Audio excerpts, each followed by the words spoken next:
எனக்கு ரொம்ப பிடிச்ச மாதிரி ஒரு வசனம் எப்போ நான் சொல்லுவேன். 1 ராஜாக்களின் புத்தகம் 18-19 அதிகாரத்தில் எலியா சொல்லக்கூடியதான ஒரு வார்த்தை, கர்த்தருக்கு முன்பாக நிற்கிற நான் சொல்லுகிறேன். பொதுவா எல்லா தீர்க்கதரிசியும் எடுத்து பாருங்க, அவங்க சொல்லக்கூடிய வார்த்தை என்ன தெரியுமா?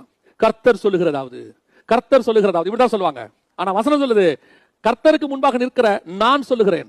ஒரு இடத்துல கூட கர்த்தர் சொல்லுகிறான்னு அவன் சொல்ல மாட்டான். அவன் சொல்ற 2 இடத்துல சொல்லும்போது சொல்வாரு, முதலாவது கர்த்தருக்கு முன்பாக நிற்கிற நான் சொல்லுகிறேன்.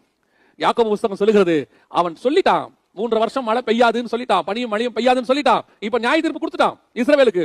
யாருக்கு கொடுத்திருக்கான்? ராஜாவுக்கு நியாய தீர்ப்பு கொடுத்திருக்கான். யாருக்கு கொடுத்திருக்கான்? இஸ்ரவேலில் உள்ள தீர்க்கதரிசிகளுக்கு நியாய தீர்ப்பு கொடுத்திருக்கான்.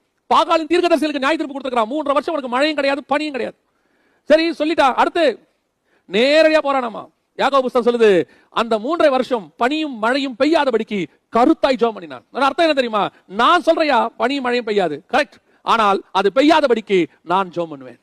இன்னைக்கு நிறைய பேர் சொல்றாங்க, நான் சொல்லிட்டாரு, கர்த்தர் சொன்னாருன்னு சொன்னாங்க, நடக்கல.